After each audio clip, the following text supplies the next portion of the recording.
Guys mobile phone है तो उसमें जो प्रॉब्लम है वो भी है। यहाँ पे कई बार क्या होता है कि प्रॉब्लम को आप अगर सही तरीके से फाइंड कर लोगे तो उसका जो सॉल्यूशन है वो निकालना बहुत ज़्यादा आसान हो जाता है। बट कुछ ऐसे भी प्रॉब्लम होते हैं जिनका जो एक्चुअल में जो प्रॉब्लम है वो पता नहीं चलता है और उसमें जो सॉल्यूशन निकालना बहुत ही ज़्यादा मुश्किल हो जाता है। और ठीक ऐसा ही एक प्रॉब्लम है घोस्ट टॉर्च प्रॉब्लम। यानी हमारे स्मार्टफोन में जो है घोस्ट टॉर्च नाम का एक प्रॉब्लम जो है आता है, जिसमें होता ये है कि आपका जो फ़ोन है वो ऑटोमेटिकली चलने लग जाएगा। यहाँ पे आपका जो स्क्रीन है वो ऑटोमेटिकली काम करने लग जाता है। और ये जो प्रॉब्लम है ये कई वजह से आते हैं और इसमें जो कस्टमर है वो भी परेशान होता है और जो रिपेयरिंग एजेंट है, जो दुकान वाले होते हैं या फिर जो सर्विस सेंटर वाले होते हैं, वो भी बहुत बार परेशान हो जाते हैं कि एक्चुअल में ये जो प्रॉब्लम है ये आ क्यों रहे हैं और इसका जो सोल्यूशन है वो एक्चुअल में क्या है। तो यहाँ पे हम ये जो घोस्ट टॉर्च है इसके बारे में बात करने वाले हैं। यहाँ पे आप अगर हमारे मोबाइल फ़ोन रिपेयरिंग कोर्स को लिए हो तो यहाँ पे आपको कुछ एक्स्ट्रा जो बेनिफिट है वो होने वाला है। आपको कुछ नए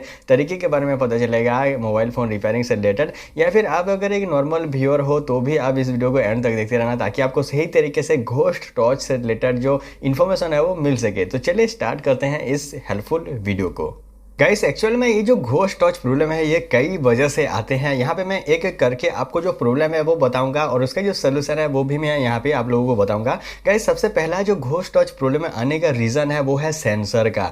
यहाँ पे फ़ोन में किसी भी फ़ोन को आप उठा के देख लो, उसके फ्रंट कैमरा के साथ में पास में आपको जो सेंसर है वो ईजिली देखने को मिल जाएगा। फ्रंट साइड में आपको जो सेंसर है वो तो होता ही है। कई बार क्या होता है कि जो सेंसर है वो ख़राब हो जाते हैं या फिर सेंसर के अंदर में कई बार जो मॉइस्चर है वो चला जाता है या फिर डस्ट पार्टिकल अगर सेंसर के अंदर में चले जाते हैं सेंसर के ऊपर में, तो उस केस में जो घोस्ट टॉर्च प्रॉब्लम है वो आता है हमारे फ़ोन में। और उसका जो सोल्यूशन है वो ये है कि सेंसर को आपको सबसे पहले क्लीन करना होगा और उसके बाद में जो घोस्ट टॉर्च प्रॉब्लम है वो चला जाएगा। इन केस अगर सेंसर अगर ख़राब है तो उस केस में जो सेंसर है उसको चेंज करना भी पड़ेगा घोस्ट टॉर्च प्रॉब्लम को सॉल्व करने के लिए। दूसरा जो रीज़न है वो है फ़ोन का टॉर्च से रिलेटेड। कई बार क्या होता है कि हम अपने फ़ोन को जो है गिरा देते हैं और उस केस में जो टॉर्च है वो सही सलामत होता है, बट इंटरनली जो टॉर्च के अंदर का जो पार्ट्स होते हैं, जैसे कि यहाँ पे एक टॉर्च का जो असेंबली है उसको आप उठा के देखोगे तो टॉर्च के असेंबली में भी आपको कुछ कैपेसिटर देखने को मिलेंगे। साथ ही साथ आपको एक छोटा सा आईसी भी देखने को मिल जाता है टॉर्च असेंबली में। अगर इन केस अगर जो एक्सीडेंट की वजह से जो फ़ोन आपने गिराया उसकी वजह से जो असेंबली में थोड़ा सा भी नुकसान हुआ है तो वहाँ पे जो टॉर्च है उसको आपको चेंज करवाना होगा घोस्ट टॉर्च प्रॉब्लम को सॉल्व करने के लिए। गाइस तीसरा जो रीज़न है वो है टेम्पर्ड ग्लास। यहाँ पे कई लोग क्या करते हैं, उनके फ़ोन का अगर प्रॉपर टेम्पर्ड ग्लास ना मिल रहा हो तो दूसरे फ़ोन का जो टेम्पर्ड ग्लास है उसको लगवा देते हैं फ़ोन में। जैसे कि यहाँ पे मान लो कोई किसी के पास में नोट 7 प्रो है एमआई का और उसका जो टेम्पर्ड ग्लास है कहीं पे अवेलेबल नहीं है, तो वो अगर रियलमी C2 का जो टेम्पर्ड ग्लास है उसको अगर लगा देते हैं अपने फ़ोन में तो उस केस में क्या होगा कि टेम्पर्ड ग्लास की वजह से जो सेंसर है वो ढक जाएगा। यानी फ्रंट में जो सेंसर है जो कि कैमरा के पास में होता है, जो जिसको कि मैंने आप लोगों को बताया जो प्रॉब्लम है वो जो है ढक जाएगा टेम्पर्ड ग्लास की वजह से और उस वजह से जो घोस्ट टॉर्च प्रॉब्लम है वो आता है। यहाँ पे आप कैसे पता कर सकते हो कि घोस्ट टॉर्च जो प्रॉब्लम है वो सेंसर की वजह से आ रहा है या फिर टॉर्च उसमें ख़राब है। तो यहाँ पे आपका फ़ोन अगर किसी पार्टिकुलर एक एंगल पे आके घोस्ट टॉर्च दिखा रहा है, जैसे कि आप अपने फ़ोन को ऐसे पकड़ रहे हो उसके बाद में जो फ़ोन है वो घोस्ट टॉर्च दिखा रहा है या फिर फ़ोन को ऐसे पकड़ रहे हो तो घोस्ट टॉर्च दिखा रहा है, तो उस केस में जो प्रॉब्लम है वो सेंसर का होता है और वहाँ पे आपको सेंसर को चेंज करना पड़ेगा या फिर क्लीन करना पड़ेगा।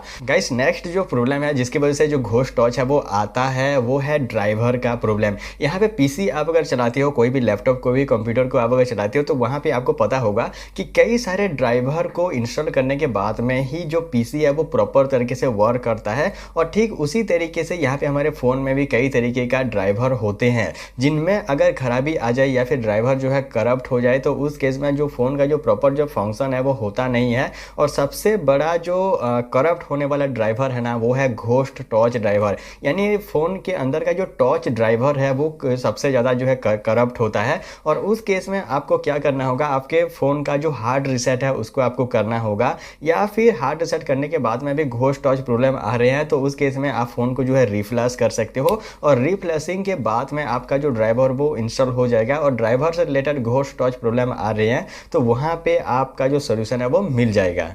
गाइस यहाँ पे और एक रीज़न है घोस्ट टॉर्च आने का कि फ़ोन अगर काफ़ी ज़्यादा पुराना हो चुका है तो यहाँ पे जो घोस्ट टॉर्च प्रॉब्लम है वो आ जाता है। यहाँ पे आप अपने फ़ोन को अगर 3-4 साल अगर लगातार चलाते रहे हो और वहाँ पे जो है घोस्ट टॉर्च आना कॉमन बात है, उस केस में आपको आपके फ़ोन का जो टॉर्च है उसको चेंज करना पड़ेगा या फिर जो फोल्डर सेट है उसको आपको चेंज करना पड़ेगा। उसमें कुछ किया नहीं जा सकता है। बट यहाँ पे अगर आपका फ़ोन अगर अंडर वारंटी है और यहाँ पे घोस्ट टॉर्च प्रॉब्लम आ रहे हैं या फिर आपका जो फ़ोन है वो 2 साल के अंदर में है और उसमें जो है घोस्ट टॉर्च प्रॉब्लम आ रहा है, तो डेफिनेटली आप सेंसर को जो है चेक कर सकते हो। 90% चांस है कि आपका जो सोल्यूशन है वो हो जाएगा घोस्ट टॉर्च प्रॉब्लम से।